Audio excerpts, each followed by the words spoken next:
Good morning to all you awesome people. I welcome you all on our YouTube channel JPSC Simplified. Let's crack JPSC. तो दोस्तों, अपनी जो झारखंड की policies वाली series है उसको हम आगे बढ़ाते हैं और आज हम सबसे पहली जो पॉलिसी स्टडी करने वाले हैं वो है झारखंड की टूरिज्म पॉलिसी। तो ये टूरिज्म पॉलिसी जो है ये सन 2015 में हमारी सरकार के द्वारा लाया गया था। ठीक है। अब टूरिज्म पॉलिसी को पढ़ने से पहले एक अपन डेफिनेशन देखते हैं कि आखिर टूरिज्म होता क्या है। तो tourism is an expression of a natural instinct for learning, experience, education and entertainment. ठीक है। अब मोटिवेटिंग फैक्टर्स फॉर टूरिज्म, आखिर टूरिज्म के लिए क्या है मोटिवेटिंग फैक्टर्स? तो social, religious, business interest and quest for knowledge, ये सारी ही चीजें जो है ये टूरिज्म के मोटिवेटिंग फैक्टर्स हैं। Tourism aids to foreign exchange, contributes to government revenue, spreads economic and social benefits to underdeveloped areas, generates income and creates job, thereby raising living standard of stakeholders। ठीक है। तो tourism से ये सारे फायदे हमको होते हैं।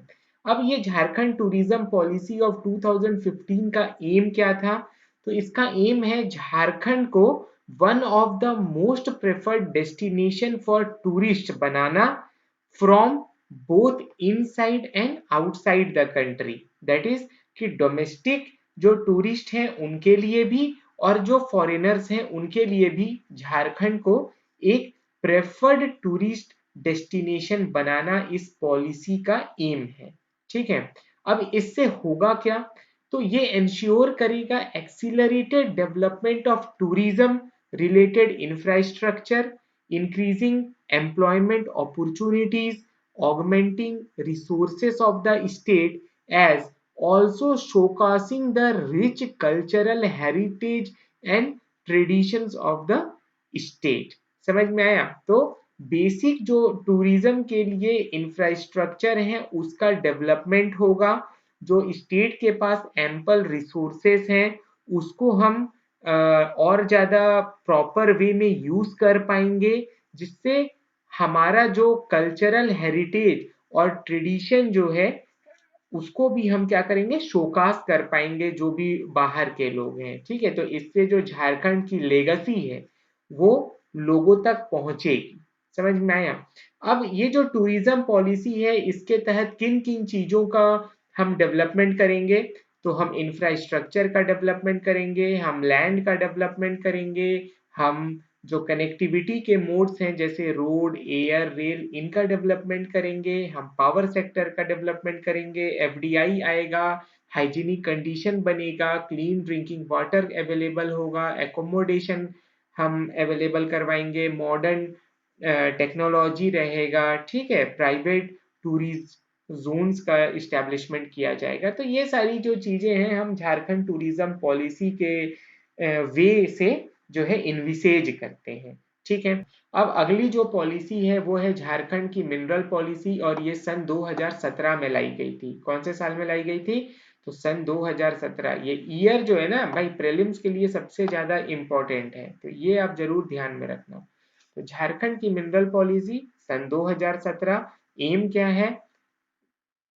तो एम जो है ये नेशनल मिनरल पॉलिसी जो 2008 में लाया गया है गवर्नमेंट ऑफ इंडिया के द्वारा। ठीक है। उसी में जो एम दिए गए हैं वो झारखंड मिनरल पॉलिसी का भी वही एम है। दैट इज जो नेशनल मिनरल पॉलिसी का एम है वही एम जो है इस झारखंड मिनरल पॉलिसी का भी है। अब तो इसके की हाइलाइट्स क्या क्या है देखो। Greater coordination between central and state organization. State shall prepare district survey report for minor mineral for all districts of Jharkhand. State shall encourage private investment in exploration of mineral resources. Department of Industries, Mines and Geology shall establish a technical cell to develop expertise in mining plans and mine closure management plan. to facilitate sustainable development of mineral resources in harmony with environment, development of roads within the mining area to attract mineral-based industries into the state, and reservation of areas of public sector shall be made to meet reasonable needs of a unit or for the purpose of supply of ore to local industries in a transparent and equitable manner as part of ore linkage scheme। ठीक है, तो ये सब जो है कुछ कुछ की हाइलाइट्स हैं या कुछ कुछ मेन एम्स जो हैं that is Jharkhand mineral policy of 2017 के अंतर्गत। ठीक है, तो एम तो देखो जनरल जनरल ही है, बहुत कुछ स्पेसिफिक नहीं है ना, बट ईयर जो है आप जरूर ध्यान रखना भाई। ठीक है, क्योंकि जो प्रीलिम्स का एग्जाम है उसमें ज्यादा वो डिटेल में नहीं जाएंगे, ये जो पॉलिसीज हैं अब ये थोड़ी पुरानी हो चुकी हैं, तो मतलब मैं एक्सपेक्ट ये कर रहा हूँ कि जो पुरानी पॉलिसीज हैं अगर इनमें से क्वेश्चन आया तो ज्यादा से ज्यादा डेट से ही क्वेश्चन आएगा, ज्यादा ये अंदर नहीं जाएंगे। बट हाँ, मेंस के पॉइंट ऑफ व्यू से जो है आपको ये पॉलिसीज की जो नेटिग्रिटीज है अगर आप ये ध्यान रखोगे तो ये आपको अपने आंसर को एनरिच करने में मदद करेगा। ठीक है, और बाकी जो हमने अभी बजट सॉरी जो झारखंड का जो फर्स्ट ईयर कंप्लीट हुआ है, ये जो प्रेजेंट गवर्नमेंट है इसने जो 10 पॉलिसीज दिए हैं उनको आप अच्छे से करना, और 3 पॉलिसीज हम और देखेंगे जो कि कोविड के पीरियड में झारखंड सरकार के द्वारा लाया गया था, तो वो इम्पोर्टेंट है। उसके बाद ये अगर आप प्रेफरेंस दोगे तो फिर इनको देना। ठीक है, अब draft IoT policy, IoT means internet of things policy, ये भी 2017 में लाया गया था। ठीक है, अब इसका फोकस क्या है, तो फोकस है acceleration accelerating the development and deployment of intelligent devices, creating system by horizontally connecting the edge of IoT solutions to the cloud and enabling end-to-end analytics to transform business to address immediate and future market demands for the Internet of Things। ठीक है, goals क्या हैं इसके, तो critical to Jharkhand's global competitiveness and economic stability in the 21st century, development of robust IoT ecosystem that provides critical capabilities including connectivity and interoperability, privacy and security, and intelligent analytics and big data to accelerate and maintain long-term viability of IoT. Policy framework shall contemplate tools to accelerate IoT adoption and enable cost-effective introduction of new technologies including open standard efforts, targeted state funding and PPP, याद रखिएगा। ठीक है, अब आते हैं Jharkhand industrial policy जो कि सन 2016 में लाया गया था। कब लाया गया था, सन 2016। अच्छा, ये 2016 में तो लाया गया था और आई थिंक ये सन 2012 में भी लाया गया था। ठीक है, तो ये आप जरूर ध्यान रखना कि इंडस्ट्रियल पॉलिसी जो है ये 2016 में भी लाया गया है और सन 2012 में भी लाया गया है। तो नाम से ही पता चल रहा है अगर इंडस्ट्रियल पॉलिसी है तो इंडस्ट्रीज का जो डेवलपमेंट है उस पर ये फोकस्ड होगा। बट फिर भी हम देख लेते हैं कि it aims to establish state of art infrastructure, promote manufacturing, enhance inclusivity, foster innovation, and create employment opportunities across the sectors। Okay, key highlights क्या क्या हैं, so to convert Jharkhand into a favored investment destination and promote sustainable industrial growth, to create a time-bound, web-based, transparent working mechanism for project clearance, date of production declaration, and financial and non-financial assistances and clearances, establish linkages between large industries and MSMEs या ancillary industries to ensure participation of SCs, STs, and other underprivileged sector for inclusive industrial growth, to promote employment generation in industrial and service sector by providing facilitation under Industrial and Investment Promotion Policy, MSME Act of 2006, and other policy intervention to promote, sorry, to promote MSME sector for textile, auto component, food processing, and IT besides ancillary and downstream industries to create more industrial parks in private, public, and PPP model under Jharkhand Industrial Park Policy of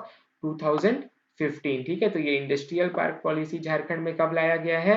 तो 2015 में लाया गया है। ठीक है, to promote SEZ that is special economic zones, IT and auto component, time bound disposal of project clearances through single window system, to promote quality certification, FPO process, ISO and patent certification for local industries, to receive SIC units, to encourage adoption of green clean energy business practices, to promote innovation, startups and technology transfer, to promote qualitative enhancement of skill and human resources of the state, improving business environment with stress on ease of doing business, enabling manufacturing process and zero effluent discharge। तो ये सब कुछ objectives हैं हमारी झारखंड की जो industrial policies हैं उसके साथ। मतलब क्या है कि एक तरीके से अगर आप बोलना चाहो तो एक हॉलिस्टिक इन्वायरमेंट तैयार करना ताकि जो इंडस्ट्रीज हैं वो झारखंड में बढ़िया से फले फूले। समझ में आया है ना?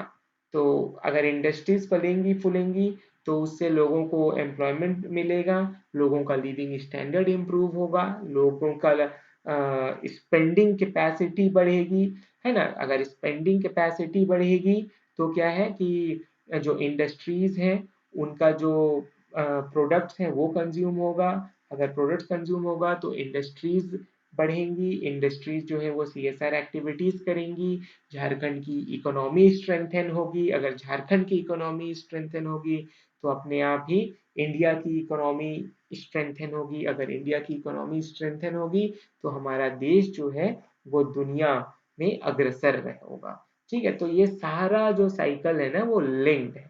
समझ में आया? तो ये तो कुछ निटिग्रिटीज हैं जो हमको झारखंड की इंडस्ट्रियल पॉलिसी के तहत देखना है। अब इंसेंटिव्स अगर आप देखना चाहो तो देख लो यार कि झारखंड गवर्नमेंट ने प्रपोज किया है best incentives exemption and concession for industrial units established in the state. ठीक है, तो एग्जेम्पशन बहुत सारी चीजों में मिलेगा।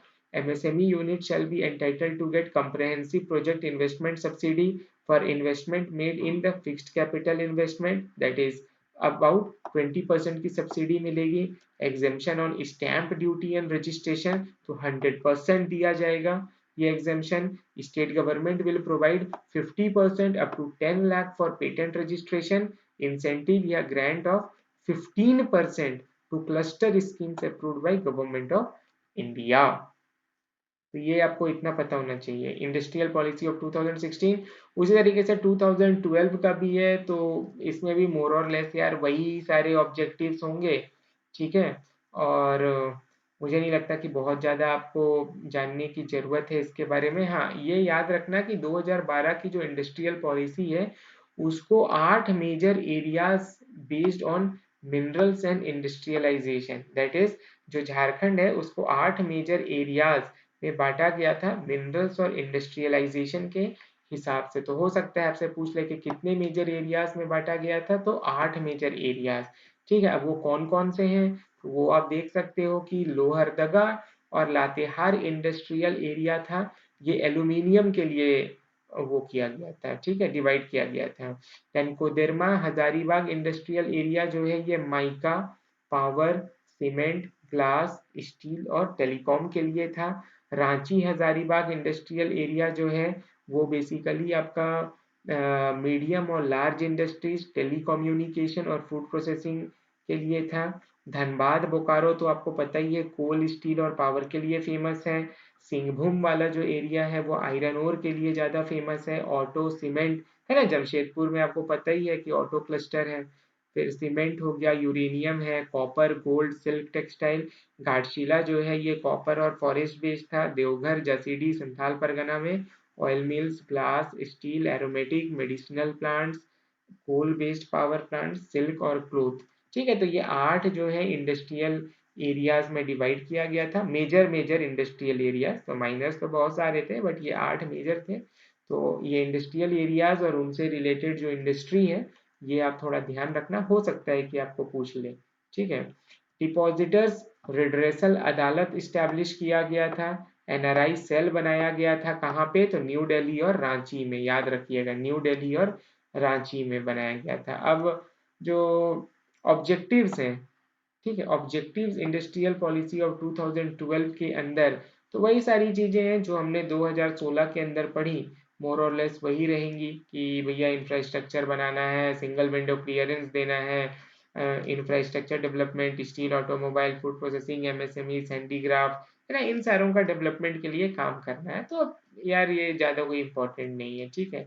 तो कंक्लूजन क्या है इसमें कि देखो, Jharkhand has abundance of natural resources, Jharkhand in is topmost state for ease of doing business, but more work is required to bring it into top and to attract the investors, है ना। ये सब तो आपको पता ही है कि देखो यार, झारखंड के पास नेचुरल रिसोर्सेज तो एम्पल है, तो उस हिसाब से जो पर कैपिटा इनकम होना चाहिए था लोगों का वो बहुत अच्छा खासा होना चाहिए था। बट हम देखते हैं कि झारखंड जो है ये one of the poorest state में गिना जाता है, ठीक है ना। तो जो इकोनॉमिक डिस्पैरिटी है वो झारखंड में बहुत ज़्यादा है। तो इस डिस्पैरिटी को जो है हमको कम करने की ज़रूरत है, झारखंड के लोगों को इक्विटेबल बनाने की ज़रूरत है ना। और इसके लिए क्या है कि ये जो ईज ऑफ डूइंग बिजनेस में झारखंड जो है ये तो है ही है टॉप मोस्ट स्टेट, बट क्या है कि झारखंड का जो इंडस्ट्रियल डेवलपमेंट है उसको और मतलब जो जेनिथ तक अगर हमको लेके जाना है तो और भी वर्क जो है हमको करना होगा, ठीक है। तो ये जो पॉलिसीज हैं ये इस अ, जो हमारा जो रास्ता है जेनिथ तक जाने का, है ना, उसमें ये बहुत ज़्यादा मददगार है। तो इतना आप ध्यान रखिएगा। फिर यार देखो, फिर एक चीज आती है झारखंड इन्वेस्टमेंट प्रमोशन बोर्ड, जो कि इस पॉलिसी के तहत ही बनाया गया था, ठीक है। तो इसमें क्या है कि क्यों बनाया गया था। सबसे पहली बात तो है कि क्यों बनाया गया, तो to make Jharkhand favourite state for investment, provide direction to the industries. इसमें सीएम जो है, चीफ मिनिस्टर, ये मुख्य संरक्षक हैं, ये इंपॉर्टेंट पॉइंट है, और इंडस्ट्री मिनिस्टर जो है ये संरक्षक हैं। तो झारखंड इन्वेस्टमेंट प्रमोशन बोर्ड के बारे में ये पता होना चाहिए, ठीक है। अब अदर मेंबर्स अगर हम इसमें बात करें तो चीफ सेक्रेटरी हैं प्लानिंग डिपार्टमेंट के, इंडस्ट्री डिपार्टमेंट के, माइनिंग एंड जियोलॉजी डिपार्टमेंट के सेक्रेटरीज को भी इसमें इंक्लूड किया गया है। इनकी जो मीटिंग है कम से कम 2 साल में एक बार जरूर होती है, सॉरी, इनकी जो मीटिंग है वो 1 साल में कम से कम 2 बार होती है। Result of discussions will be forwarded to the state government, ठीक है। अब इसके तहत जो है सिंगल विंडो फैसिलिटी दिया गया है, जिसके जो चेयरमैन है वो है chief secretary industry, mining and geology department के। दिस समिति will provide clearances to schemes और फाइनेंशियल एड इन्वॉल्विंग एसएमईज, ठीक है। एसएमईज मतलब small and medium enterprises. Make in Jharkhand, ठीक है। अब देखो ये जो झारखंड जो ये जो सिंगल विंडो क्लियरेंस है और इंडस्ट्रियल पॉलिसी को फास्ट पेस करने के लिए मेक इन झारखंड का इनिशिएटिव लाया गया है, Jharkhand right to service act लाया गया है, लेबर लॉस को ईज किया गया है, कॉमन सर्विस सेंटर फैसिलिटेट करेंगे ई फाइलिंग, फिर 24/7 सर्विस सेंटर्स बनाए गए हैं। मैक्सिमम वर्क जो है अब वो ऑनलाइन मोड से के थ्रू कर दिया गया है, ताकि जो है हैसल फ्री तरीके से जो लाइसेंसेस हैं इन नई इंडस्ट्रीज को वो मिल सके, और कोई भी उनको मतलब उनकी कुछ भी प्रॉब्लम्स हो तो उसको क्या है कि सीमलेस तरीके से उनका निपटारा किया जा सके, ठीक है। उसके तहत जो है इंडस्ट्रियल पॉलिसी के तहत ही झारखंड इन्वेस्टमेंट सेंटर भी बनाया गया है, जो कि झारखंड भवन न्यू दिल्ली में बनाया गया है, जो कि अट्रैक्ट करेगा इन्वेस्टमेंट को। चेयरमैन होंगे इसके इन्वेस्टमेंट कमिश्नर, ध्यान रखिएगा, will act as a link between state and centre. तो ये जो इन्वेस्टमेंट सेंटर बनाया गया है झारखंड भवन न्यू दिल्ली में, ठीक है। तो ये भी एक इम्पोर्टेंट पॉइंट है कि झारखंड भवन कहाँ पे है, तो न्यू दिल्ली में है, और ये जो झारखंड इन्वेस्टमेंट सेंटर है ये एक लिंक की तरह काम करेगा बिटवीन स्टेट एंड सेंटर, क्योंकि ज़्यादातर जो बड़े बड़े इन्वेस्टर्स हैं वो जो हमारे जो मेट्रोपोलिस हैं वहीं पर आते हैं, तो उनको झारखंड के बारे में जो इन्फॉर्मेशन है कि झारखंड में किस तरीके की इन्वेस्टमेंट अपॉर्चुनिटीज़ हैं उनसे रूबरू कराने का काम जो है ये झारखंड इन्वेस्टमेंट सेंटर का रहेगा। अब बेसिक इंफ्रास्ट्रक्चर के डेवलपमेंट के जो है इसके लिए किया जाएगा, इंडस्ट्रियल पॉलिसी के तहत जो है किया जाएगा। तो उसमें जैसे लैंड का जो है ये डेवलपमेंट किया जाएगा, ठीक है ना, लैंड का डेवलपमेंट किया जाएगा। अब लैंड का डेवलपमेंट जो है ये किया तो जाएगा, लेकिन कैसे किया जाएगा? तो एक तो गवर्नमेंट जो है ये लैंड देगी इंडस्ट्रियलिस्ट को 30 साल के लीज पे। कितने साल के लीज पे? तो 30 साल के लीज पे। Should be used with in 5 years. अब ये जो लीज पे दिया गया लैंड है वो कम से कम 5 ईयर के अंदर जो है क्या बोलते हैं, यूज हो जाना चाहिए ट्रांसफर के। Now land should not be द्विफसलीय। द्विफसलीय मतलब जो मल्टीपल क्रॉप जो है उस लैंड पे नहीं उगना चाहिए, और it should lead to minimum displacement. तो ऐसे लैंड को लीज पे दिया जाएगा जो कि जिसमें मल्टीपल क्रॉपिंग ना की जाती हो और जिसमें डिस्प्लेसमेंट जो हो लोगों का वो कम से कम हो। तो ऐसे लैंड को ही हम इंडस्ट्रियल पॉलिसी में इंडस्ट्रीज के डेवलपमेंट के लिए यूज करेंगे, ठीक है। मतलब एटलीस्ट हमारी प्रायोरिटी पहले जो ऐसे लैंड की होगी जो कि मिनिमम डिस्प्लेसमेंट जो है वो क्रिएट करे, ठीक है। उसके बाद deemed forest land can be issued by the state government on lease under forest conservation act 1980 section 2 with prior permission of central government. Very important कि अगर फॉरेस्टेड लैंड को हमको लीज पे देना है तो उसके लिए जो है फॉरेस्ट कंजर्वेशन एक्ट ऑफ 1980 के जो प्रावधान है सेक्शन 2 के तहत उसको हमको क्या बोलते हैं, उसके तहत काम करना होगा और प्रायर परमिशन हमको सेंट्रल गवर्नमेंट से लेनी होगी, ठीक है। फिर इंडस्ट्रियल एरियाज भी बनाए गए हैं, ये हमने पहले ही पढ़ा कि 4 इंडस्ट्रियल डेवलपमेंट अथॉरिटी जो है वो बनाई गई है, रांची, बोकारो, दुमका और आदित्यपुर में, ठीक है। This development authorities will be responsible for land acquisition, basic infrastructure like roads, drainage, water and other services, help MSMEs to develop and find proper markets to forward financial aid of state government to industries, ठीक है। तो ये सब काम जो है इस industrial area development authority का रहेगा। मतलब क्या है कि ये एक तरीके से जो नई इंडस्ट्रीज आ रही हैं उनको क्या बोलते हैं, उनके जो डेवलपमेंट में जो है वो मददगार है, ठीक है ना। ये एक तरीके से उनके जो है दोस्त का काम करेगी, उनको गाइड करेगी कि उनको मार्केट कहाँ मिलेगा, उनके लिए रॉ मटेरियल खोज के देना, है ना, उनके लिए जो गवर्नमेंट की पॉलिसीज है उससे वो कैसे एडहर करेंगे, वो सारे काम जितने भी हैं वो ये इंडस्ट्रियल एरिया डेवलपमेंट अथॉरिटीज की जो 4 बनाए गए हैं वो उनको एड करेगी, ठीक है। अब इसके तहत इंडस्ट्रियल पार्क भी बनाए जा रहे हैं। इंडस्ट्रियल पार्क पॉलिसी भी लाई गई है 2015 में। तो ये भी एक इम्पॉर्टेंट पॉइंट है कि झारखंड में इंडस्ट्रियल पार्क पॉलिसी कब लाई गई है, तो सन 2015 में, जिसके तहत जनरल इंडस्ट्रियल पार्क भी बनाए जाएंगे और प्राइवेट इंडस्ट्रियल पार्क भी बनाए जाएंगे। और एक गेतल सूद है, रांची में ही है, वहां पे एक फूड पार्क बनाया जा रहा है, ठीक है। तो ये भी याद रखिएगा कि एक बड़ा सा फूड पार्क कहाँ बनाया जा रहा है, तो रांची के गेतल सूद में, ठीक है। फिर ट्रांसपोर्ट सेक्टर को भी जो है स्ट्रेंथन किया जाएगा, रोड्स बनाए जाएंगे पीपीपी मोड पे। और झारखंड गवर्नमेंट और Jharkhand accelerated road development company जो है ना, JARDCL। तो ये भी याद रखिएगा कि JARDCL का फुल फॉर्म क्या है, तो Jharkhand accelerated road development company limited, है ना। इन्होंने 1500 किलोमीटर का रोड जो है बीओटी मॉडल, बीओटी मतलब build operate and transfer model, ठीक है, इसके तहत बनाया है। ईस्टर्न डेडिकेटेड फ्लाइट कॉरिडोर बनाया है जो कि झारखंड को नॉर्थ इंडिया के डिफरेंट पोर्ट से कनेक्ट करता है।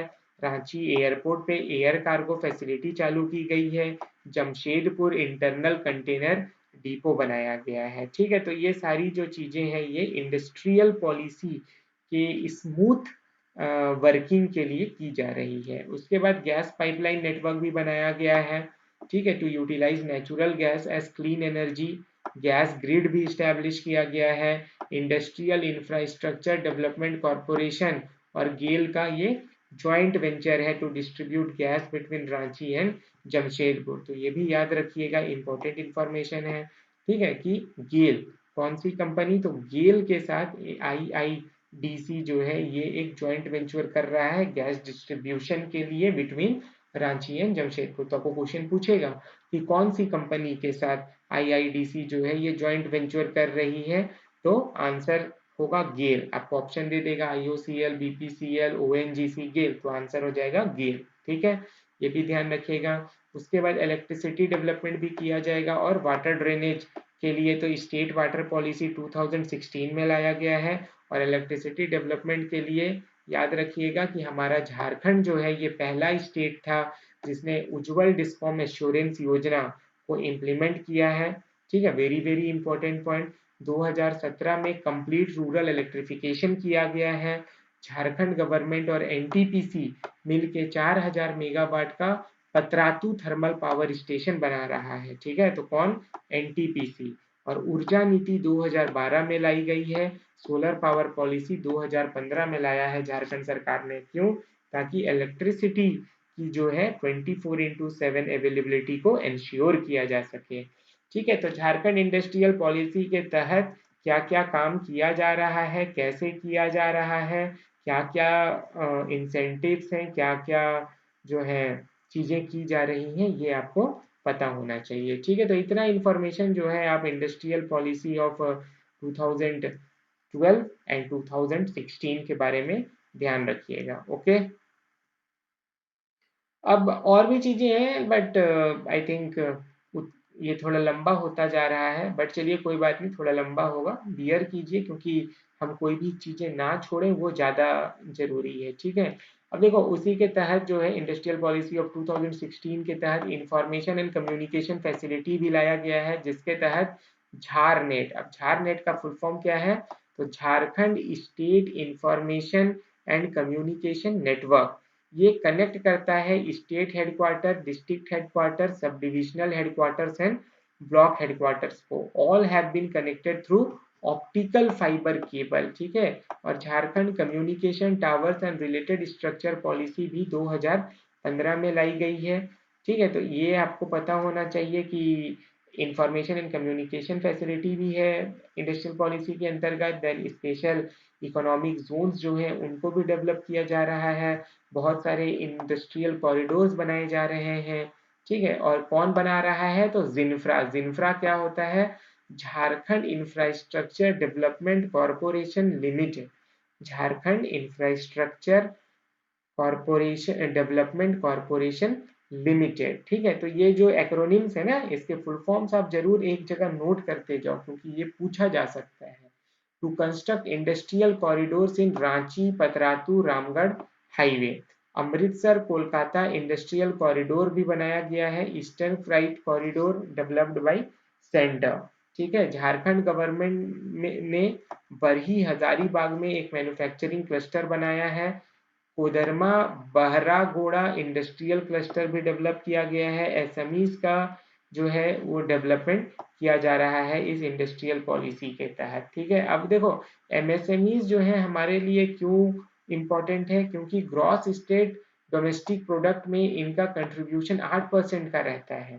ठीक है, मैन्युफैक्चरिंग में ये 40% कंट्रीब्यूट करते हैं और एक्सपोर्ट में ये 40% कंट्रीब्यूट करते हैं। तो झारखंड में क्या है कि बड़ी बड़ी इंडस्ट्रीज कम है, बट ये छोटे छोटे एसएमईज जो है ना, यही हमारे जीएसडीपी में बहुत ज्यादा इनका कंट्रीब्यूशन रहता है। तो ये एक डाटा जो है ये भी आप थोड़ा ध्यान रख सकते हो कि जीएसडीपी में एसएमईज का कंट्रीब्यूशन मैन्युफैक्चरिंग में और एक्सपोर्ट में। देन एमएसएमईडी एक्ट लाया गया है 2006 में। प्रोक्योरमेंट पॉलिसी लाई गई है 2014 में। और Jharkhand micro and small enterprises facilitation council भी बनाया गया है एसएमईज के डेवलपमेंट के लिए। फिर बहुत सारे इंडस्ट्रियल कॉरिडोर्स बनाए गए हैं। ठीक है, स्मॉल इंडस्ट्रीज कॉरिडोर डेवलपमेंट किया गया है। उसके बाद अगर हम इंडस्ट्रियल कॉरिडोर्स की बात करें झारखंड में, तो आप देख सकते हो, अभी तो मैंने मेजर 8 इंडस्ट्रियल एरियाज के बारे में बताया। अब यहाँ पे कुछ आपको कॉरिडोर्स दिए गए हैं, ये भी आप देख सकते हो कि जो रिफ्रैक्टरी क्लस्टर है ये चुरकुंडा धनबाद में बनाया गया है। Jharkhand refractory and research development centre ये नेहरू रोड चिरकुंडा में है। Black Smith hand forging cluster ये भेंड्रा बोकारो में है। ब्रास एंड ब्रॉन्ज क्लस्टर जो है ये विष्णुगढ़ हजारीबाग में है। ठीक है, जरियागढ़ खूंटी में भी है। उसके बाद रांची रामगढ़ रिफ्रैक्ट्री क्लस्टर है रांची में, ब्लैक स्मिथ क्लस्टर है रामगढ़ में, बम्बू का क्लस्टर है बुंदू में, सोनाहुतू रांची है ना, और रेहा बुंडू में। इंजीनियरिंग कंपोनेंट का क्लस्टर जो है ये रांची में है और तुपुदाना करके कोई जगह है वहां पर है। सिल्वर ज्वेलरी का क्लस्टर जो है ये सुकरीगढ़ा और रामगढ़ में है। फ्लाई ऐश का क्लस्टर जो है ये जमशेदपुर में है। धनबाद फ्लोर मिल का क्लस्टर ये धनबाद में है, ये तो नाम से ही पता चल रहा है। साड़ी कैलेंडरिंग क्लस्टर जो है ये चिरकुंडा धनबाद में है। स्टील यूटेंसिल क्लस्टर जो है ये आपका देवघर में है। देवघर पेरा एंड अलाइड क्लस्टर देवघर में है ना। ऑटो सर्विस क्लस्टर आपका धनबाद में है और ट्राइबल आर्ट प्रोडक्ट जो है ये सरसावा में है।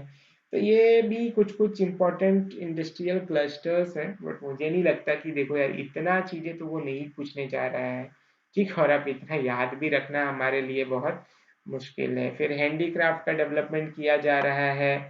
उसके बाद हैंडलूम के डेवलपमेंट के लिए भी काम किया जा रहा है, ठीक है ना। तो more than 40 types of handicraft जैसे टेराकोटा, तसर, अगरबत्ती, लेदर क्राफ्ट, ट्राइबल ज्वेलरी, इसको को डेवलप किया जा रहा है। झार क्राफ्ट जो है वो डेवलप कर रहा है एक कॉरिडोर फॉर हैंडीक्राफ्ट। उसके बाद हैंडलूम की बात करें तो मेगा हैंडलूम क्लस्टर जो है ये हमारे सेंट्रल गवर्नमेंट के द्वारा अप्रूव किया गया है ना। और ये मेगा हैंडलूम क्लस्टर जो है ये कहाँ पे बनाया जा रहा है, तो ये संथाल परगना के 6 डिस्ट्रिक्ट है ना, all the 6 district of Santhal Pargana, वहां पे ये हैंडलूम क्लस्टर बन रहा है। और इसका टारगेट क्या है, तो at the end of 2021 25,000 handloom should start functioning and 1 lakh people should be benefited, ठीक है। तो ये हैंडलूम क्लस्टर जो बनाया जा रहा है उसका ये एम है। उसके बाद तसर के लिए तसर सिल्क डेवलपमेंट इंस्टीट्यूट जो है ये कहाँ पे बनाया गया है, तो ये चाईबासा में बनाया गया है, वेरी वेरी इंपॉर्टेंट, ठीक है। कि तसर सिल्क टेक्निकल डेवलपमेंट इंस्टीट्यूट कहाँ पे बनाया गया है, तो चाईबासा में बनाया गया है। Runs a course of 1 year in which weaving, dyeing and printing related information दिया जाता है। फाइनेंशियल एड इस सेक्टर को सेंट्रल सिल्क बोर्ड, नाबार्ड है ना, राष्ट्रीय कौशल विकास योजना, एनएलएम एंड एनएसडीसी के द्वारा जो है ये दिया जाता है, ठीक है। ये एनएसडीसी मतलब नेशनल स्किल डेवलपमेंट काउंसिल और एनएलएम का मतलब क्या होगा तो मुझे भी याद नहीं आ रहा है, ठीक है, बट आपको पता होना चाहिए। फिर थ्रस्ट एरियाज की बात की जाए तो क्या है कि potential for development but till now hasn't been utilize. तो कुछ ऐसे थ्रस्ट एरियाज को मार्क किए गए हैं जिनमें पोटेंशियल तो है एक बड़ा डेवलपमेंट का, लेकिन अभी तक जो है इनको हार्नेस नहीं किया गया है, इनको यूटिलाइज नहीं किया गया है। उसके बाद टूरिज्म सेक्टर पे भी ध्यान दिया जा रहा है। देन फिल्म जो है उसको भी डेवलप किया जा रहा है, फिल्म सिटी बनाया गया है झारखंड में, फिल्म पॉलिसी 2015 में लाया गया है। टेक्सटाइल सेक्टर को जो है डेवलप किया जाएगा, जिसके लिए बहुत सारे अलग अलग स्कीम्स लॉन्च किए गए हैं, जैसे कि technology upgradation and fund scheme, scheme for integrated textile park, scheme for integrated skill development, Jharcraft, ठीक है। तो ये टेक्सटाइल सेक्टर से रिलेटेड कुछ इंपॉर्टेंट पॉलिसीज हैं। Then information and communication centres बनाए जा रहे हैं। आदित्यपुर में इलेक्ट्रॉनिक एंड मैन्युफैक्चरिंग क्लस्टर बनाया गया है। रांची में आईटी पार्क और आईटी सिटी बनाया गया है। जमशेदपुर, धनबाद, बोकारो और देवघर में software technology park of India बनाया जा रहा है, ठीक है। और ये सब में क्या है कि एनओसी की जरूरत हमको झारखंड पोल्यूशन कंट्रोल बोर्ड से नहीं जरूरत पड़ेगी। Electronic system design and manufacturing policy जो है लाया गया है, जो कि इनकरेज करेगी manufacturing of electronics equipment as per the local demand and workforce, ठीक है। तो ये सब जो है चीजें हमको इंडस्ट्रियल पॉलिसी के अंतर्गत देखने को मिल रहा है। फिर बायोडाइवर्सिटी के डेवलपमेंट के लिए भी काम किया जा रहा है, ऑटोमोबाइल के डेवलपमेंट के लिए भी इसमें प्रोविजंस हैं, रिन्यूएबल एनर्जी के लिए भी है, और फूड प्रोसेसिंग सेक्टर को भी इम्प्रूव किया जाएगा, है ना।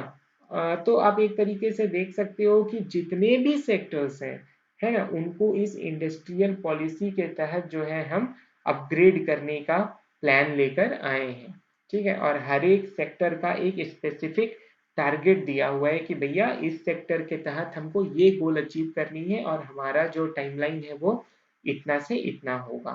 ठीक है, तो अब ये जो हमारे गोल हैं इनको ये जो डाटा है ये तो हमने पहले ही देख लिया है। ठीक है ना, उसके बाद नीड ऑफ द आवर क्या है, मतलब ये हम इतनी जो हमारी ऑब्जेक्टिव्स हैं इनको हम किस तरीके से क्या स्टेप्स लें ताकि हम इनको फुलफिल कर पाएंगे। तो सबसे पहले हमको हाईटेक एग्रीकल्चर जो है उसको अडॉप्ट करना होगा। ठीक है, आपको पता ही है कि झारखंड में मैक्सिमम जो है एग्रीकल्चर जो है वो मैनुअल है। ठीक है, तो हमको प्रोडक्टिविटी को बढ़ाने के लिए हाईटेक एग्रीकल्चर को एक्सेप्ट करना होगा, अडॉप्ट करना होगा। देन ऑर्गेनिक फार्मिंग पे हमको ध्यान देना होगा। Pre farm gate value additional projects लाने होंगे, agro processing and agri infrastructure projects लाने होंगे, रिसर्च फॉर वेराइटल डेवलपमेंट है ना, हमको अलग अलग वैरायटी के क्रॉप्स और फ्रूट्स के बारे में रिसर्च करना होगा। Quality certification in entire value chain, then food testing labs बनाने होंगे, export of fresh fruits vegetable flowers life plants by air and sea route से करना होगा। Participation in international trade fairs, setting up of cold chain, setting up of irradiation logistic parks and warehouses. ठीक है, तो crop का production से लेके उसका कल्टीवेशन से लेके, ठीक है, उसको स्टोर करना, उसका प्रोसेसिंग करना और फिर उसको एक्सपोर्ट करना, इन सारे ही इंफ्रास्ट्रक्चर रिलेटेड जो चीजें हैं उनका हमको डेवलपमेंट करना होगा। तभी हम इंडस्ट्रियल पॉलिसी के तहत जो भी हम इन्विसेज कर रहे हैं उनको हम अचीव कर पाएंगे। ठीक है, तो इतनी चीजें जो है झारखंड की इंडस्ट्रियल पॉलिसी के तहत आपको समझ में आया। अब जो है हम आगे बढ़ते हैं और हम आ जाते हैं झारखंड की food processing and industry policy जो कि सन 2015 में लाई गई है। इसके तहत क्या किया जाएगा, एनिमल या लाइव स्टॉक फीड यूनिट्स का कंस्ट्रक्शन किया जाएगा। ठीक है, इंसेंटिव क्या है, तो फाइनेंशियल हेल्प जो है सरकार देगी, 5% ज़्यादा financial help SC ST women और दिव्यांगजन को दिया जाएगा। स्टैम्प ड्यूटी और रजिस्ट्रेशन फीड से एक्सेम्पशन दिया जा रहा है। क्वालिटी इंप्रूवमेंट किया जाएगा, patent registration, industrial clusters, ICT facilities, interest subsidy और इंसेंटिव फॉर फूड पार्क्स, ये सारी इंसेंटिव जो है ये झारखंड की फूड प्रोसेसिंग इंडस्ट्री पॉलिसी के तहत दिया जाएगा। आई एम वेरी सॉरी, ये फीड प्रोसेसिंग इंडस्ट्रीज पॉलिसी है ना, ना कि food processing. Food processing industries policy हमने पहले ही देख लिया है, वो तो सन 2014 में लाया गया था। ठीक है, और ये 2015 में फीड प्रोसेसिंग इंडस्ट्रीज पॉलिसीज है।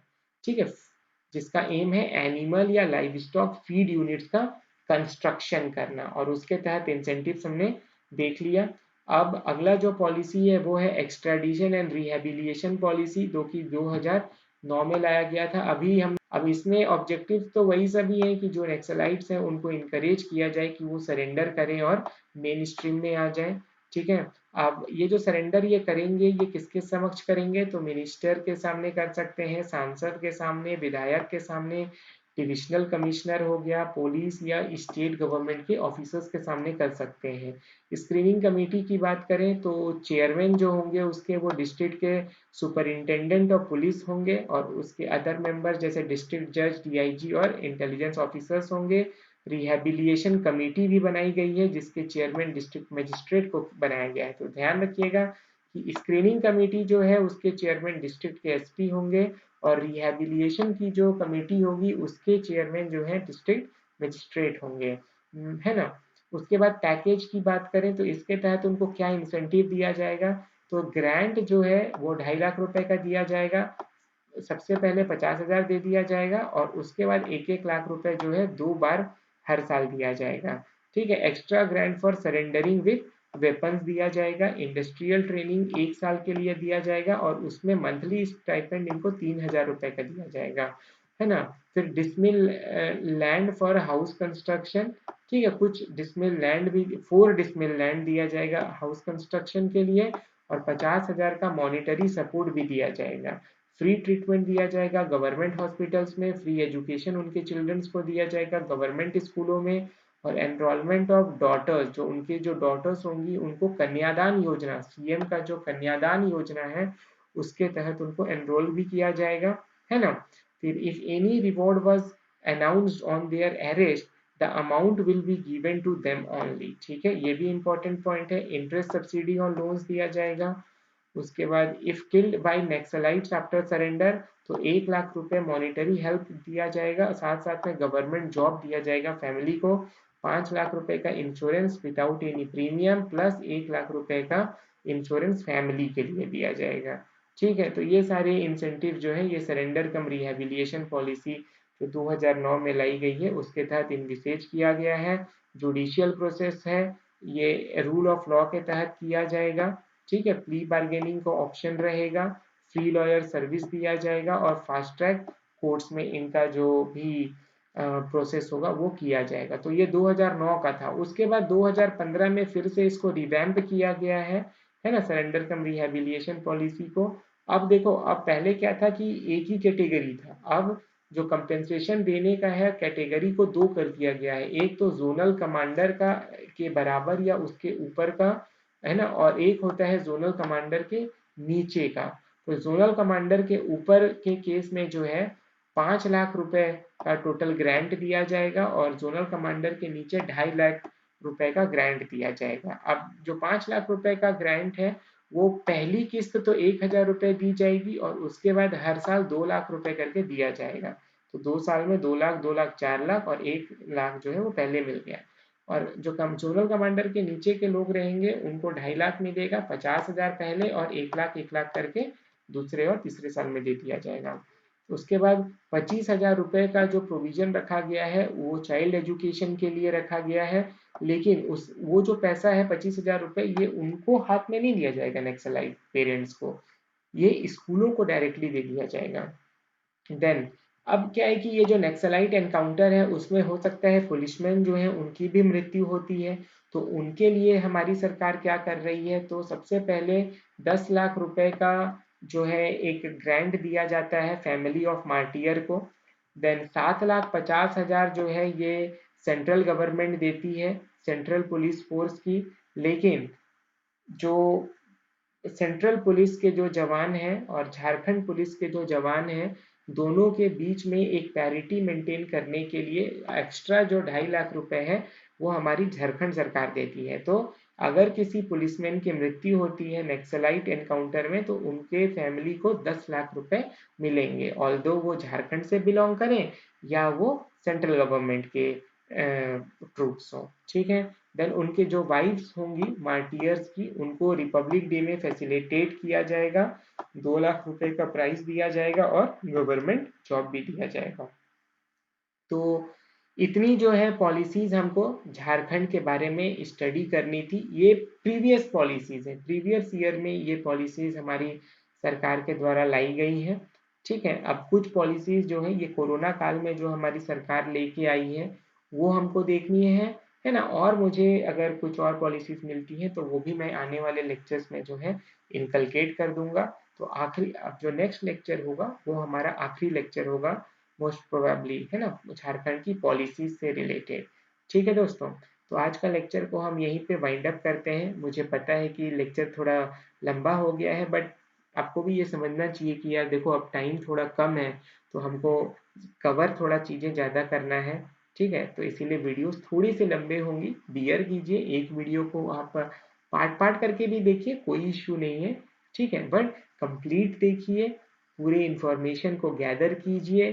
अपने नोट्स बनाने हैं तो आप नोट्स बना लो, ठीक है, वरना मैंने वीडियो में बता तो सारा कुछ ही रखा है, उनको 2-3 बार रिवाइज करो, सब कुछ याद हो जाएगा, ठीक है। ऐसे भी मैंने बहुत ज़्यादा इन्फॉर्मेशन इसमें आपको दिया है, इतने आपको पूछेगा भी नहीं, है ना। मेनली जितनी भी पॉलिसीज मैंने आपको बताई उनके ईयर जो है वो आप जरूर याद रखना, और थोड़ी मोड़ी जो उसकी एम्स हैं वो याद रखना, जो एक्रोनिम्स हमने पढ़े हैं उस पर थोड़ा सा फोकस करना, और कुछ कुछ जो इम्पोर्टेंट इंफॉर्मेशन इसमें आपको देखने को मिले हैं वो ध्यान रखना। बाकी तो I think it is more than sufficient. Okay, ठीक है दोस्तों, तो आज का लेक्चर हम यहीं पर वाइंड अप करते हैं। मिलते हैं आपसे अगले लेक्चर में।